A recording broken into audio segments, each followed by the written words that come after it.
सभी भैया बहनों को नमस्ते, सभी दोस्तों को नमस्ते। आज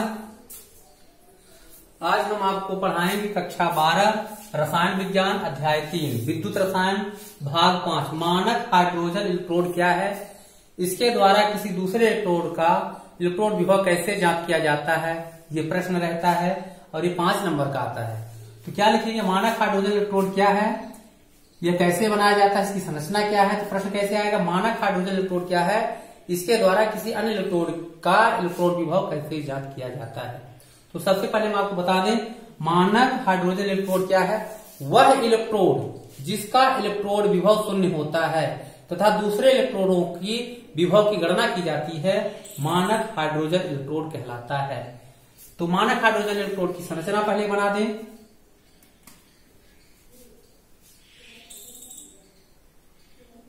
ये एक पात्र है,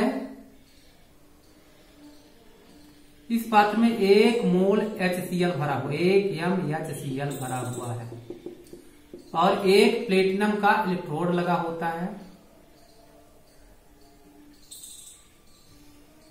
ये प्लेटिनम का इलेक्ट्रोड लगा है जिसमें प्लेटिनम ब्लैक लगी है।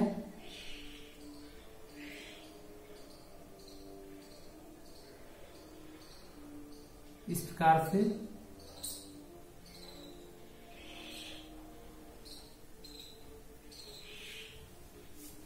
और यह एक कांच की जैकेट नली से घिरी होती है।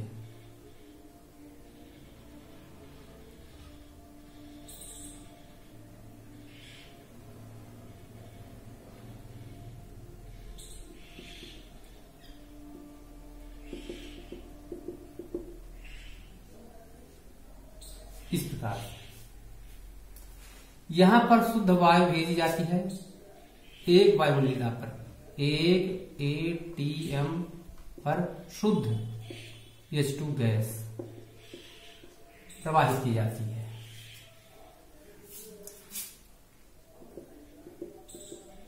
इस प्रकार से इसकी संरचना होती है, ध्यान से देख लीजिए। यहां भरेंगे 1 mHCl, ये कांच की नली, कांच की नली, ये पार्श्व नली है, पार्श्व नली, प्लेटिनम इलेक्ट्रोड,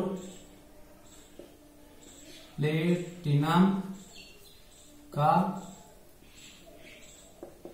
इलेक्ट्रोड, प्लेटिनम का इलेक्ट्रोड और ये प्लेटिनम ब्लैक रहती है।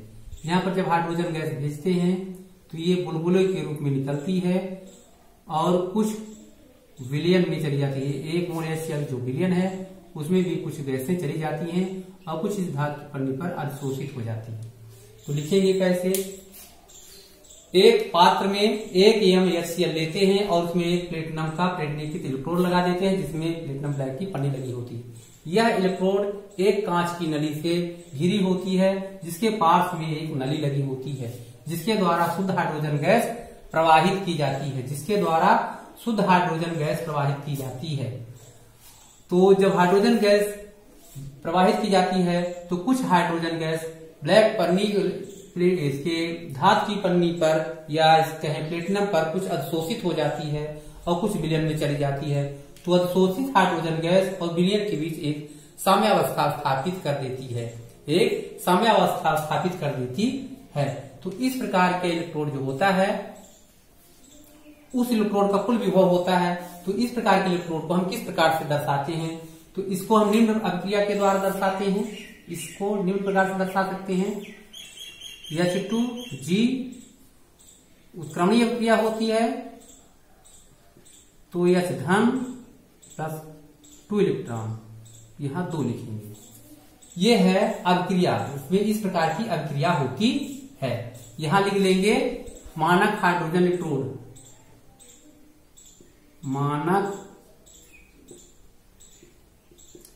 हाइड्रोजन इलेक्ट्रोड की संरचना,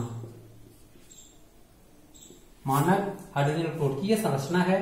इस प्रकार से आपको चित्र बनाना है और फिर इसका वर्णन करना, जिस तरह से बताए हैं उसी तरह से वर्णन कर देना है। फिर इस इलेक्ट्रोड को निम्न प्रकार से दर्शाते हैं। इस इलेक्ट्रोड को निम्न प्रकार से प्रदर्शित करते हैं, निम्न प्रकार से प्रदर्शित करते हैं।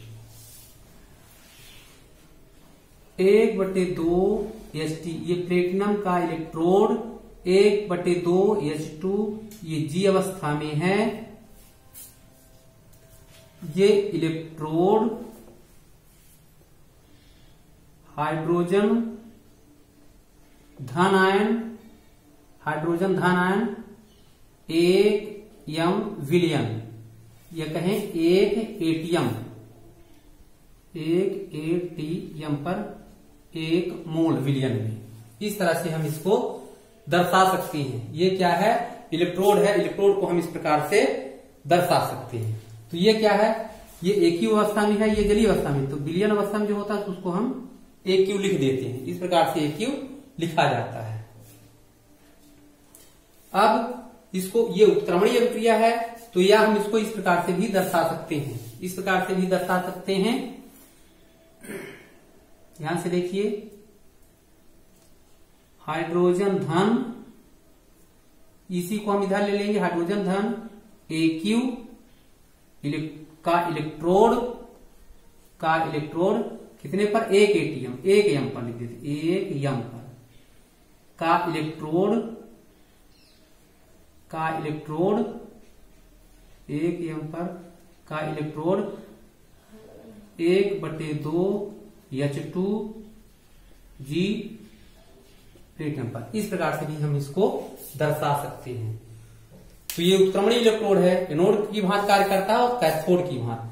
तो लिखेंगे जब यह एनोड की भांति कार्य करता है, जब यह एनोड की भांति कार्य करता है, एनोड, जब यह एनोड की भांति कार्य करता है तब इस पर ऑक्सीकरण की क्रिया होती है। जब यह एनोड की भांति कार्य करता है तब इस पर ऑक्सीकरण क्रिया होती है।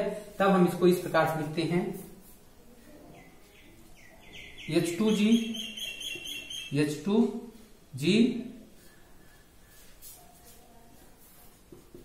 H धन प्लस 2 इलेक्ट्रॉन। तो यहां लिखेंगे 2, तो यहां लिखेंगे 2। क्लियर हो गए? 2 इलेक्ट्रॉन और 2 निकाल गया। अब कैथोड पर जब इसका होता है, कैथोड इलेक्ट्रोड पर इसका अपचयन होता है, तब हम इस सब क्रिया को इस प्रकार से दर्शाते हैं। कैथोड पर 2H धन, ये G अवस्था में है, यहां G लिखे हैं, कोष्टक में लिखा जाता है। ये AQ है तो इसे भी कोष्टक में लिखते हैं, प्लस 2 इलेक्ट्रॉन, ये आ जाएगा 2H G अवस्था में और ये AQ अवस्था में। तो अब इस पर क्या हो जाता है? अपचयन हो जाता है। तो जब दूसरे किसी इलेक्ट्रोड का इलेक्ट्रोड विभव ज्ञात करना होता है तो यह मानक हाइड्रोजन इलेक्ट्रोड और एक अन्य इलेक्ट्रोड के साथ जुड़कर एक संपूर्ण सेल बनता है। तो वह इलेक्ट्रोड दूसरे इलेक्ट्रोड का विभव मापी होता है, जो हम विभव मापी से पढ़ लेते हैं। और वह इलेक्ट्रोड विभव, उसका पूरा इलेक्ट्रोड विभव दूसरे इलेक्ट्रोड का होता है, क्योंकि इसका इलेक्ट्रोड विभव 0 होता है। समझ में आ गया है? ये आशा है कि अब आप लिख लेंगे। फिर से इसकी संरचना समझा दें या रिपीट करके आप सुन सकते हैं। रिपीट करने की आवश्यकता नहीं है, आप इसको 2 बार 3 बार देख सकते हैं। देखकर ही याद करना है और चित्र देखकर ही बनाना है। तो आशा है कि आपके समझ में आ गया होगा। प्रश्न कैसे आएगा सुन लीजिए। मानक हाइड्रोजन इलेक्ट्रोड क्या है? हमने बता दिया, वह इलेक्ट्रोड जिसका इलेक्ट्रोड विभव 0 होता है तथा दूसरे इलेक्ट्रोड या अन्य इलेक्ट्रोडों के इलेक्ट्रोड विभव का निर्धारण किया जाता है, मानक हाइड्रोजन इलेक्ट्रोड कहलाता है। अब इसकी इलेक्ट्रोड की संरचना, इसकी कार्यविधि, ऑक्सीकरण और अपचयन, फिर अंत में लिखेंगे। ये लिखा दिए कि नोड पर यह क्रिया होती है ऑक्सीकरण और कैथोड पर अपचयन क्रिया होती है। और अंत में लिखेंगे मानक हाइड्रोजन इलेक्ट्रोड को एक अन्य इलेक्ट्रोड के साथ जोड़ने पर संपूर्ण सेल बनता है। तो वह इलेक्ट्रोड जो होता है दूसरे इलेक्ट्रोड का विद्युत विभव मापी के द्वारा ज्ञात कर लेते हैं जो दूसरे इलेक्ट्रोड का इलेक्ट्रॉन विभव होता है, क्योंकि मानक हाइड्रोजन इलेक्ट्रोड का इलेक्ट्रॉन विभव शून्य होता है। तो ये लिखना है, हम नहीं लिख रहे हैं, आपको सुन करके लिखना है, इसका भी वर्णन सुन करके ही लिखना है जो हम बताए हैं। तो आशा है कि अब आपके समझ में आ गया होगा, तो तुरंत लाइक करें, नहीं समझ में आया तो एक बार फिर से इसको रिपीट करें। हम चैलेंज करते हैं कि आप 2 बार मेरा वीडियो देखेंगे तो 100% आपको याद हो जाएगा। और चित्र बनाए बताए हैं कि कैसे बनाना है, तो उस तरह से आपको चित्र भी बनाना है। धन्यवाद।